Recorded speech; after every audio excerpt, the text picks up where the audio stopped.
وأخاف أن يأكله الذئب وأنتم عنه غافلون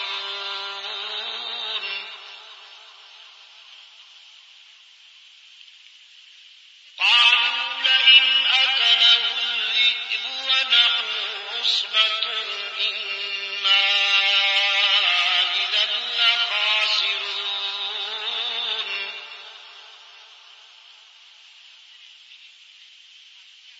فلما ذهبوا به وأجمعوا أن يجعلوه في غيابة الجب يلتقطوا بعض السيارة إن كنتم فاعلين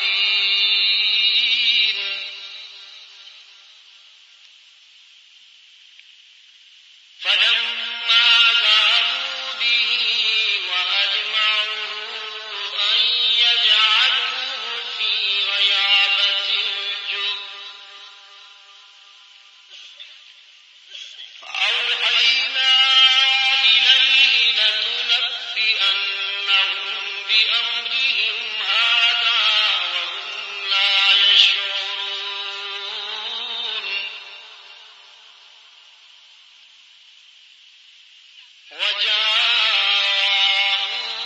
وجاءوا أباهم عشاء يبكون قالوا يا أبانا إنا ذهبنا نستبق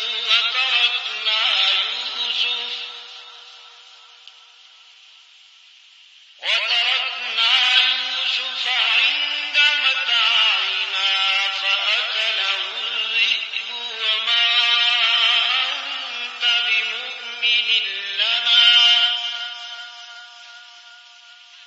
وما أنت بمؤمن لنا ولو كنا صادقين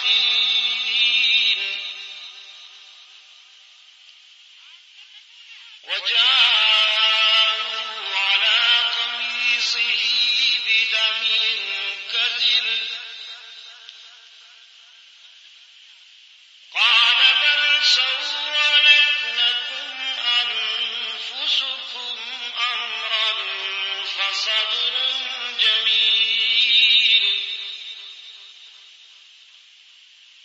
والله المستعان على ما تصفون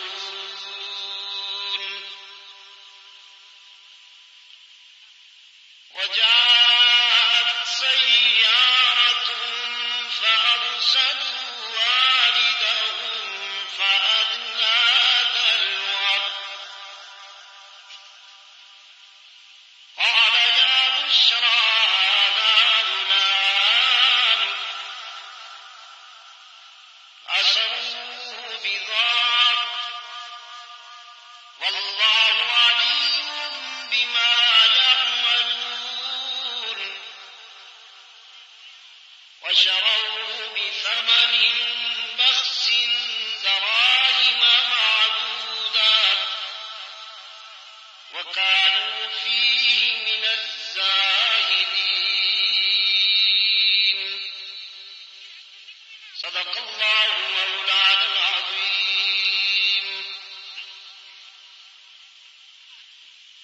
وقال النبي صلى الله عليه وسلم إنما بعثت لأتمم مكارم الأخلاق وصدق رسوله النبي الأمي الكريم ونحن على ذلك لمن الشاهدين والشاكرين والحمد لله رب العالمين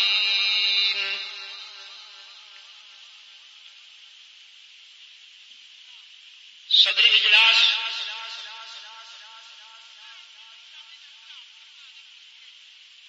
ارباب علم و دانش رفقائے جماعت محترم بزرگوں، عزیز دوستوں،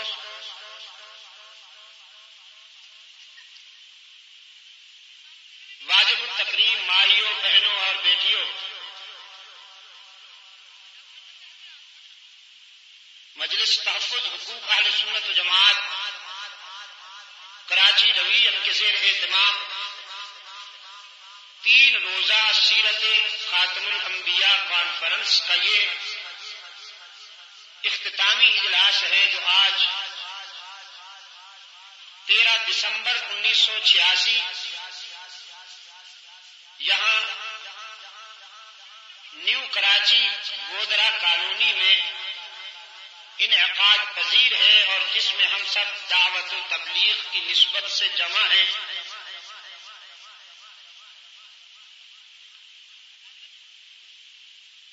آج کے اس اجلاس کی ترتیب اور تشکیل میں جن احباب نے انہماک کو اخلاص کے ساتھ کوشش کی ہے، اللہ ان کی اس کوشش کو قبول فرمائے۔ پھر اس سرد موسم میں آپ جس گرم جوشی سے تشریف لائے ہیں، اللہ آپ کو بھی دونوں جہان کی عزت نصیب فرمائے۔ بالخصوص مولانا محمد زکریا صاحب اپنی طبی علالت کے باوجود تشریف لے آئے۔ ہمارے عزیز حضرت بنوری رحمت اللہ تعالی علیہ کی یادگار اور ان کے جانشین، جو مجلس تحفظ حقوق اہل سنت و جماعت کراچی کے صدر بھی ہیں، سید محمد بنوری صاحب بھی علالت کے باوجود تشریف لے آئے ہیں۔ میں ان سب حضرات کی صحت و سلامتی کے لیے دعا گو ہوں۔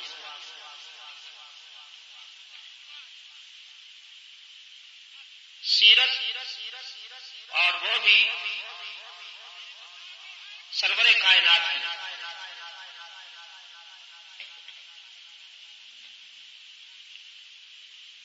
اس موضوع پر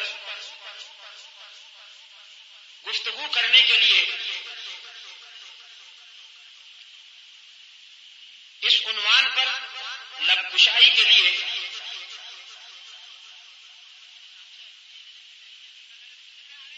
جس احترام کی ضرورت ہے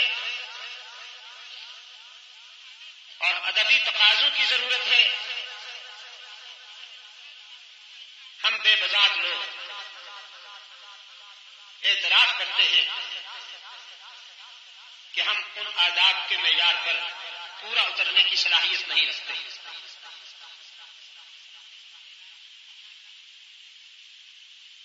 روح الامین کی زبان چاہیے رحمت عالم کی سیرت بیان کرنے کے لیے، اور صدیق اکبر جیسے عشاق کا دل چاہیے ذکر رسول کو سننے کے لیے۔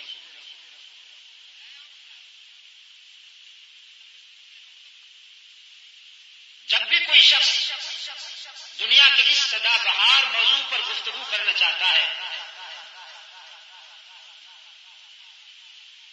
تو ام المومنین مخدومۃ المسلمین حبیبہ حبیب خدا صدیقہ بنت صدیق اکبر سیدہ عائشہ رضی اللہ تعالی عنہا کی زبان سے نکلا ہوا وہ جملہ جو فرزندان اسلام کے استفسار کے جواب میں انہوں نے ارشاد فرمایا، بے ساختہ سامنے آ جاتا ہے۔ صحابہ کرام رضوان اللہ علیہم اجمعین نے پوچھا تھا سیدہ عائشہ سے کہ آپ ہمیں اللہ کے رسول کے اخلاق بتائیے کہ آپ نے اللہ کے محبوب کو بہت قریب سے دیکھا ہے۔ کراچی کے دوستوں، دنیا کے 2 خوش نصیب انسان ہیں جنہوں نے اللہ کے محبوب کو اتنا قریب سے دیکھا ہے کہ روح الامین کو بھی وہ قرب نصیب نہیں ہوا۔ ایک مرد ہے، ایک عورت۔ اور حسن اتفاق کی حد ہے کہ مرد ابو بکر صدیق ہے، عورت انہی کی لخت جگر عائشہ صدیقہ ہے رضی اللہ تعالی عنہما۔ ابو بکر صدیق رضی اللہ تعالی عنہ نے اللہ کے رسول کی جلوتوں کا مشاہدہ کیا ہے، اور ان کی لخت جگر سیدہ عائشہ صدیقہ نے اللہ کے محبوب کی خلوتوں کا مشاہدہ کیا ہے۔ حضور گھر سے باہر کیسے رہتے تھے یہ ابو بکر صدیق بتائے، اور رحمت عالم گھر کی چاردیواری میں کیوں کر بسر کرتے تھے اپنی حیات طیبہ، یہ صدیقہ کائنات بتائے گی۔ اس لیے صحابہ کرام رضوان اللہ علیہ مجمعین نے پوچھا کہ آپ ہمیں اللہ کے رسول کے اخلاق بتائیے، تو سیدہ عائشہ صدیقہ رضی اللہ تعالی عنہا کا بے ساختہ جواب تھا کان خلقہ القرآن۔ مجھ سے پوچھنے کی کیا ضرورت ہے، قرآن کا مطالعہ کیا کیجئے، قرآن کے ہر ورقے پہ رسول اللہ کا حسن بکھرا ہوا ہے۔ پیغمبر کے جمال جہاں آرا کو دیکھنے کے لیے قرآن سے بہتر کوئی آئینہ نہیں۔ عزیز دوستو، کسی کی شخصیت کو سمجھنے کے لیے یوں تو بہت سارے معیار اور کسوٹیاں ہو سکتی ہیں، لیکن چند ایک پیمانے بڑے بے ساختہ ہیں۔ مثلا اپنے شوہر کو جتنی بیوی سمجھتی ہے شاید کوئی دوسرا نہ سمجھتا ہو۔ پھر خادم خاص جو اندرون خانہ اپنے آقا کی خدمت میں رہتا ہے وہ بھی بہت قریب سے جانتا ہے۔ پھر اڑوس پڑوس میں رہنے والے دور رہنے والوں کا بنسبت زیادہ جانتے ہیں اپنے پڑوسی کو۔ میں ان تینوں پیمانوں پر رحمت عالم صلی اللہ علیہ وسلم کی صداقت کو گوش گزار کروں گا۔ سب سے پہلے رفیق حیات کے تاثرات، وحی کی خلوتوں سے، ہرا کی خلوتوں سے پہلا سبق لے کر رحمت عالم صلی اللہ علیہ وسلم جب گھر تشریف لاتے ہیں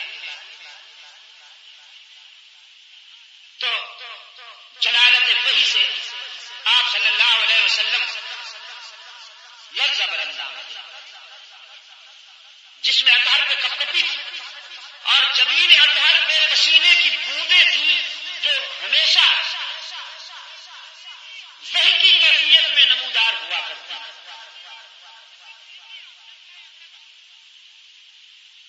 قرآن کریم اللہ کا کلام ہے،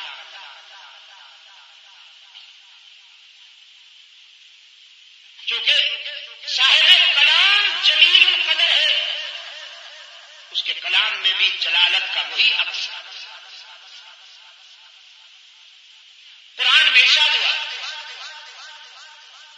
خود رب العالمین فرماتے ہیں، فرمایا لو انزلنا هذا القرآن على جبل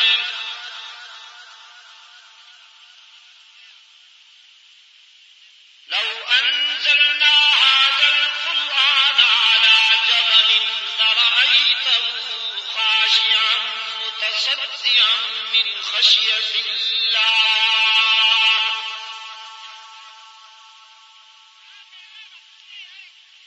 اگر ہم قرآن کریم کو کسی مضبوط پہاڑ پر نازل کریں تو وہ بھی کانپ کانپ کر ریزہ ریزہ ہو جائے۔ دھرتی کے سینے پر کوئی پہاڑ اتنا مضبوط اور مستحکم نہیں جو قرآن کی ہیبت کو برداشت کر سکے، لیکن قلب رسول میں اللہ نے یہ وسعت رکھی ہے کہ جہاں قرآن سما سکے۔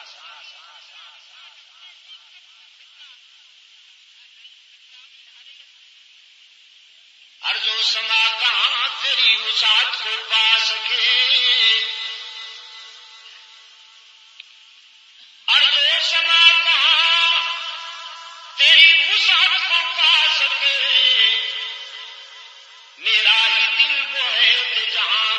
سما سکے.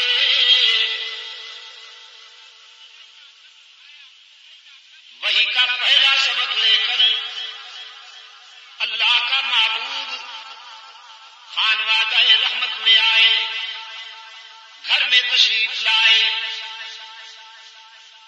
ام المومنین سیدہ خدیجہ رضی اللہ تعالی عنہا سے فرمایا زملونی، خدیجہ مجھ پر چادر ڈال دو، انی خشیت علی نفسی،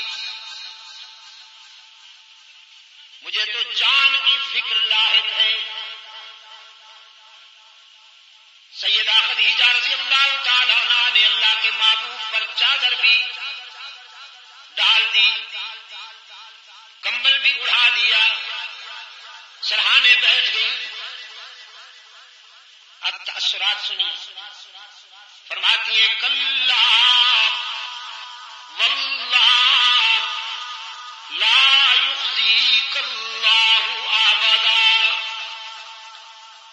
انک لتصل الرحم وتحمل الکل وتکسب المعدوم وتقری الضیف وتعین علی نوائب الحق.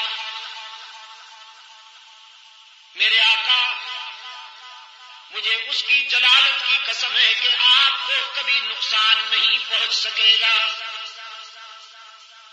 آپ کوئی لاوارث تو نہیں. آپ کے اخلاق یہ ہیں کہ آپ صلہ رحمی کرنے والے ہیں،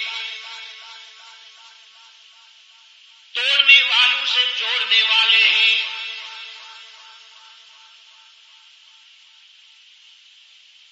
بدخواہوں کے خیر خواہ ہیں. صلہ رحمی کا یہی تصور ہے دوستو. سل من قطع کا، جو تم سے توڑے تم اس سے جوڑو، جو تمہیں پتھر مارے تم اسے دعائیں دو، جو تمہیں گالیاں دے تم اس کی خیر خواہی کرو.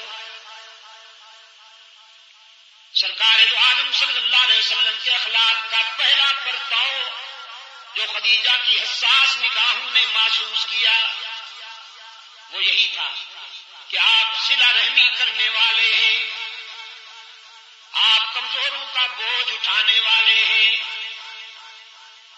آپ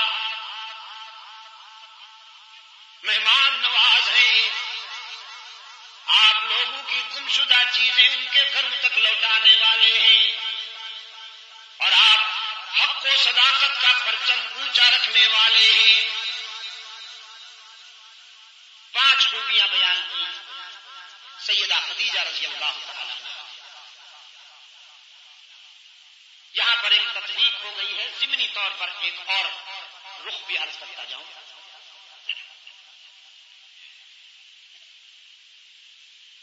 مکہ والوں کی دل آزاریوں کے پیش نظر اپنے قائد کے مشورے پر حضرت صدیق اکبر رضی اللہ تعالیٰ عنہ جب حبشہ کے سفر کا ارادہ کرتے ہیں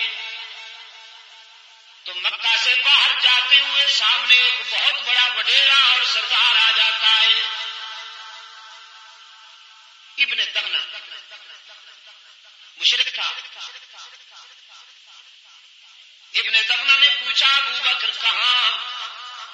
صدیق اکبر رضی اللہ تعالیٰ عنہ نے فرمایا کیونکہ ہمارا یہاں رہنا تمہیں گوارا نہیں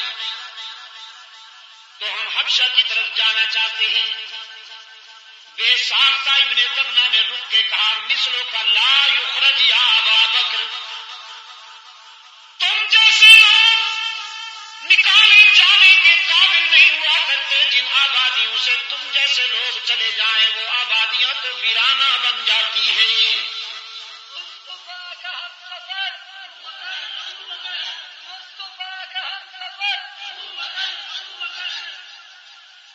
سردی میں بیچارے مقبوض بیٹھے ہیں، لیکن انشاءاللہ میں اتاروں گا ان کی سردی ابھی.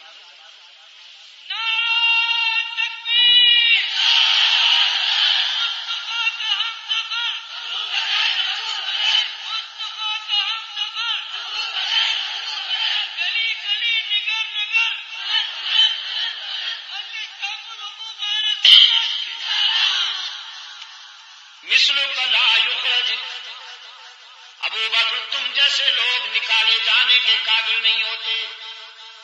اب بے ساختہ ابن دغنا کے تاثرات سنی. کہتا ہے انک لتصل الرحم وتحمل الکل وتقری الضعیف وتکسب المعدوم وتعین علی نوائب الحق. جو 5 خوبیاں خدیجہ کی حساس نگاہوں نے استاد کے اخلاق میں دیکھی تھی، وہی 5 خوبیاں ہو بہو ابن دغنا نے شاگرد کے اخلاق میں محسوس کی. اسے کہتے ہیں فنا فی الرسول، فنا فی الشیخ ہونا. یہ بیوی کے تاثرات تھے. بیویاں اتنی جلدی نہیں مانا کرتی. یقین فرمائیے سارا جہان کسی کی عظمت کا قائل ہو جائے، بیوی بہت کم ہوتی. عزیز دوست،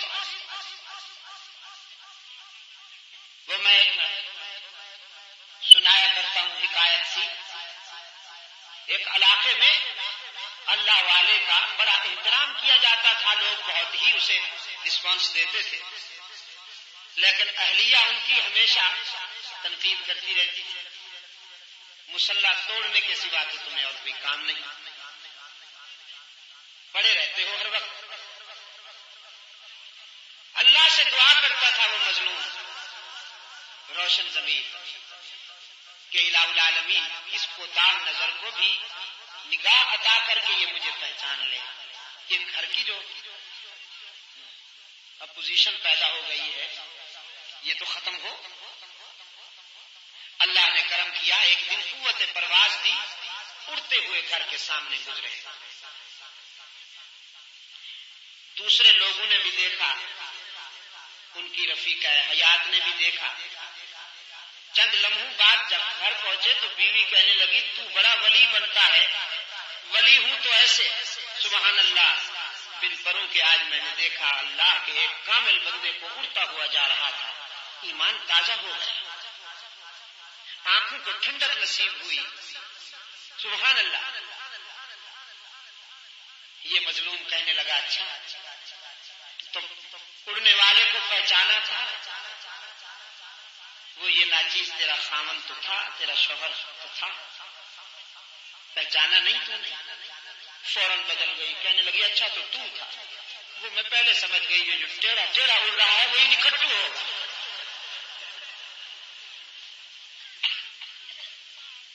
بیویاں بہت کم مانا کرتی ہیں، لیکن سیدہ خدیجہ رضی اللہ تعالی عنہا نے اپنے مثالی شوہر کے اخلاق کا جو پرتو دنیا انسانیت کے سامنے پیش کیا، اس کا کیا جواب ہو سکتا ہے؟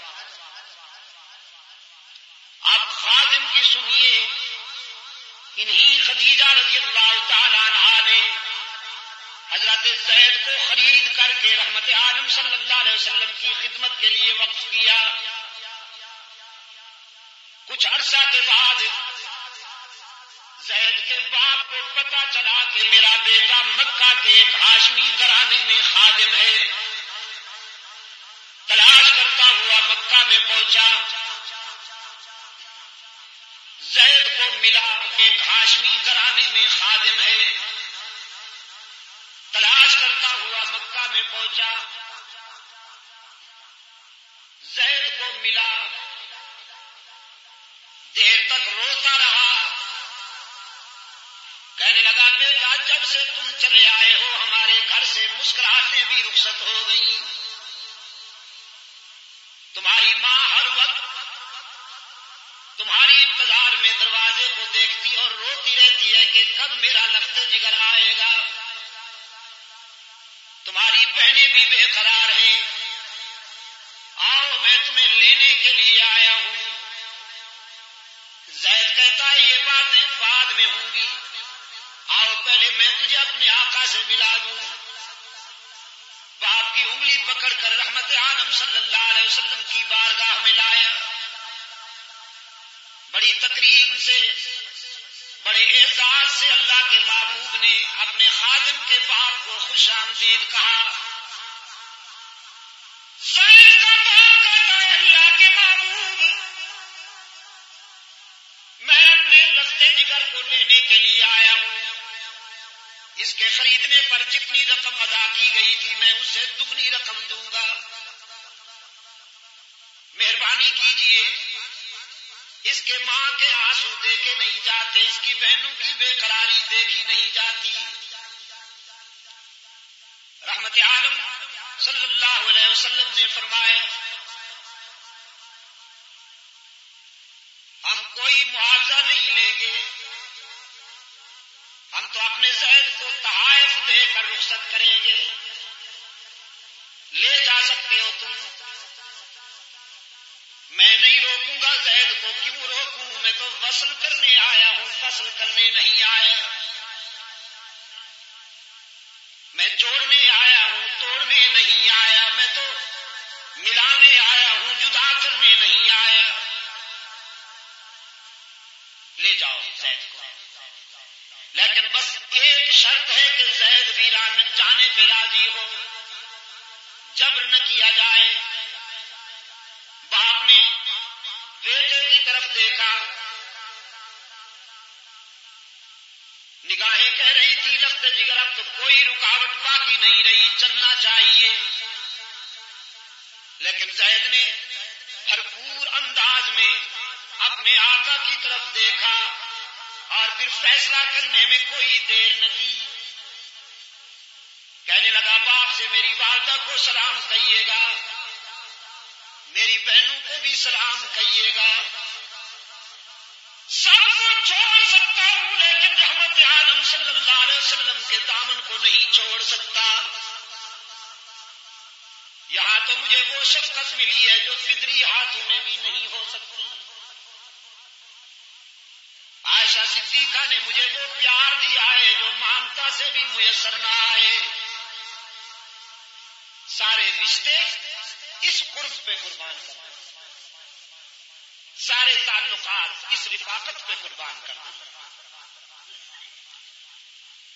یہ خادم کی گواہی ہے دوستوں. اب پڑوس پڑوس کی سنیے. صفا کی بلندیوں پہ اللہ کا محبوب دائی حق و صداقت کی حیثیت سے کھڑا ہے. اللہ کے رسول کی حیثیت سے پہلا خطبہ ارشاد فرمانے والے ہیں. چادر ہلا ہلا کر مکہ والوں کو جمع کیا. پورا مکہ رحمت عالم صلی اللہ علیہ وسلم کے دامن میں آ بیٹھا. رحمت عالم صلی اللہ علیہ وسلم نے فرمایا هل وجدتمونی صادقا او کاذبا. مکہ والو زندگی کے 40 سال گزارے ہیں میں نے اس شہر میں رہ کر. آج میں تمہارے دل و دماغ پر دستک دیتے ہوئے تمہارے ضمیر کو جج بنا کر تم سے پوچھتا ہوں, بتاؤ تم نے مجھے کیا پایا, سچا پایا ہے یا اس کے برعکس.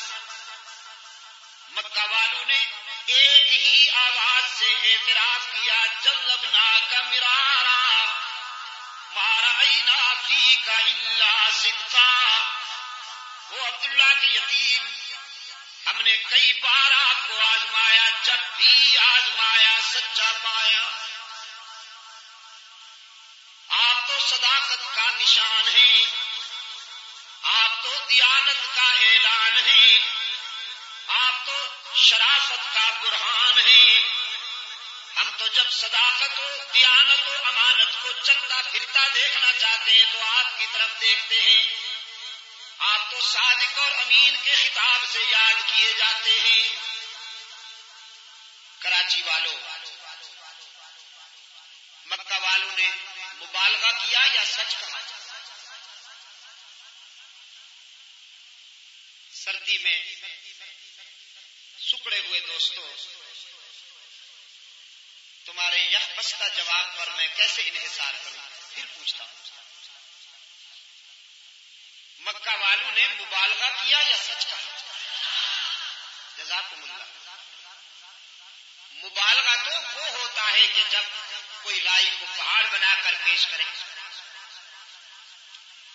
جب کسی میں وہ بات نہ ہو کہ مبالغے میں وہ بات بھی اس میں بیان کی جائے۔ مکہ والوں نے کوئی مبالغہ نہیں کیا، بخدا صرف اتنی بات ہوئی کہ انہوں نے جو دیکھا تھا اس کا اعتراف کر دیا۔ یہ آوازوں پر آپ کی توجہ نہیں ہے؟ انہوں نے اس کا اعتراف کر دیا۔ اس لیے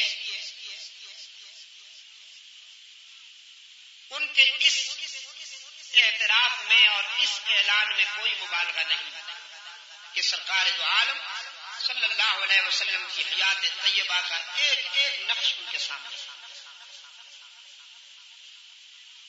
سرکار دو عالم صلی اللہ علیہ وسلم کا بچپن بھی ان کے سامنے، سرکار دو عالم صلی اللہ علیہ وسلم کا لڑکپن بھی ان کے سامنے، سرکار دو عالم صلی اللہ علیہ وسلم کی جوانی بھی ان کے سامنے۔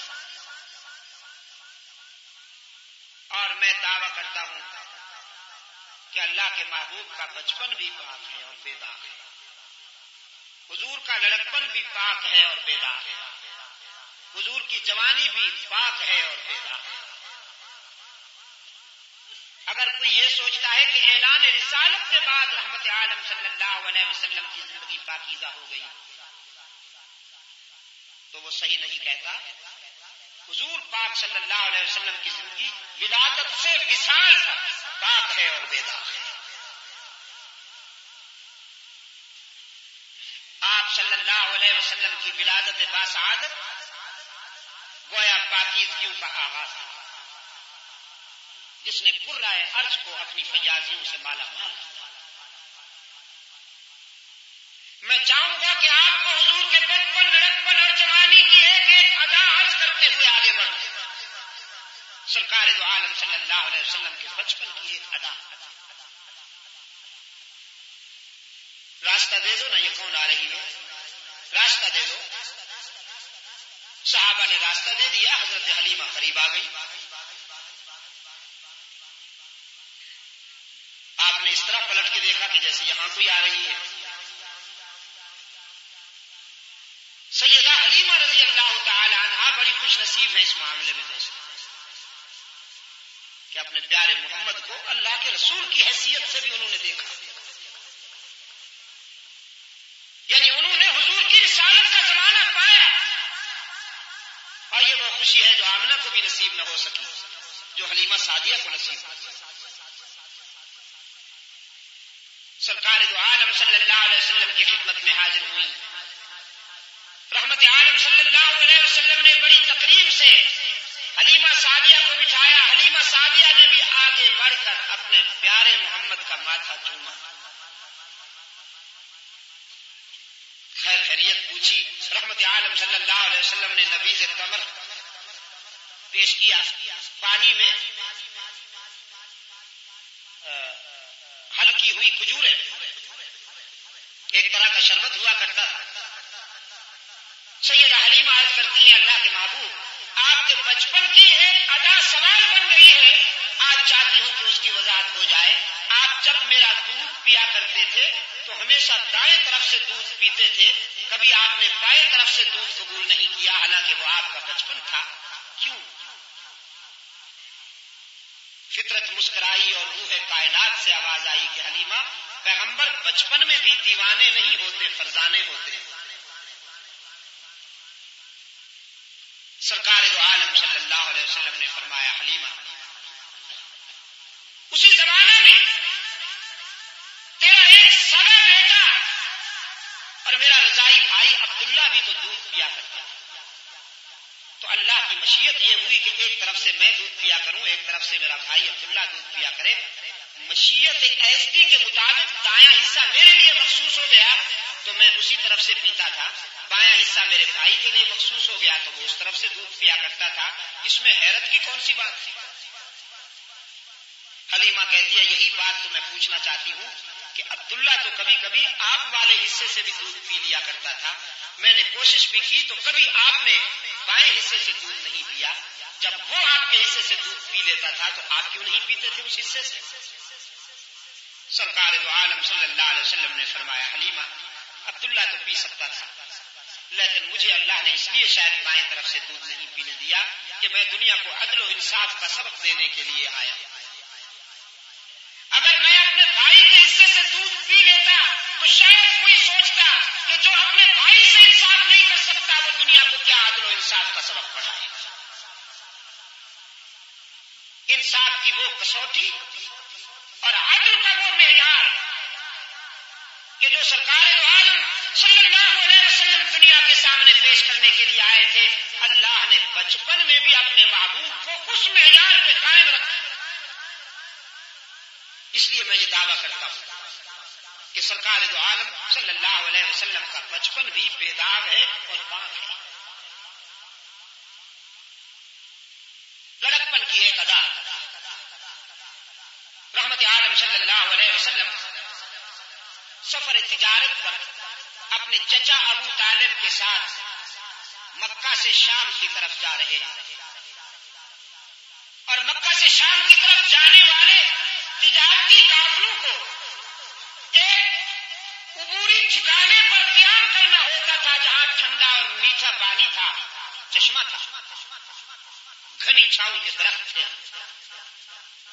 اور اس ٹھکانے کا اہتمام ایک عیسائی کرتا تھا تاریخ میں جس کا نام بحیرہ راہب آیا ہے۔ آج یہ قافلہ پہنچا جس میں رحمت عالم صلی اللہ علیہ وسلم شامل تھا۔ بحیرہ راہب اپنے مکان کے بالائی حصے پہ بیٹھا ہے، جب یہ قافلہ ایک درخت کے سائے میں آ کر بیٹھا تو بحیرہ اپنے مکان کے بالائی حصے سے اتر کر قافلہ والوں کے قریب آیا، پوچھا کہاں سے آئے ہو؟ بتایا گیا مکہ سے۔ پوچھا تمہارا امیر کون ہے؟ انہوں نے ابو طالب کی طرف اشارہ کیا کہ یہ ہاشمی سردار ہمارا امیر قافلہ ہے۔ پھر اس نے پوچھا کہ اس لڑکے کا کیا نام ہے؟ قافلہ والوں نے کہا محمد اور احمد صلی اللہ علیہ وسلم۔ بساختہ صلی اللہ علیہ وسلم کہہ دیا کیجیے کام آئے گا۔ محمد صلی اللہ علیہ وسلم، جزاکم اللہ۔ اس لیے محمدی بھی ہم ہیں، احمدی بھی ہم ہیں، یاد رکھیے گا۔ جو شخص مرزائیوں کو احمدی کہتا ہے یا وہ جاہل ہے یا قادیانی ہے۔ مرزائی جو ہیں یہ صرف مرزائی ہیں یا قادیانی ہیں، احمدی نہیں ہے۔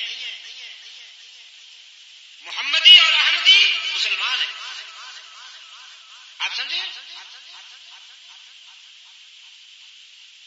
مرزائیوں کو کبھی احمدی نہ کہا جائے۔ ہمارے جدید تعلیم یافتہ دوست، یہ بابو قسم کے لوگ، یہ بیچارے چونکہ عربی اصطلاحات سے ذرا کچھ اجنبیت ہوتی ہے، لارڈ میکالے کے نظام تعلیم کے فیض یافتہ، عربی اصطلاحات سے ذرا اجنبیت ہوتی ہے تو وہ عموماً مرزائیوں کو کیا کہتے ہیں؟ احمدی۔ یہ وضع شیفی غیر محل ہی ہے، ظلم ہے، اس سے بچنے کی کوشش کیا کرو۔ اس کو کبھی غلام احمد بھی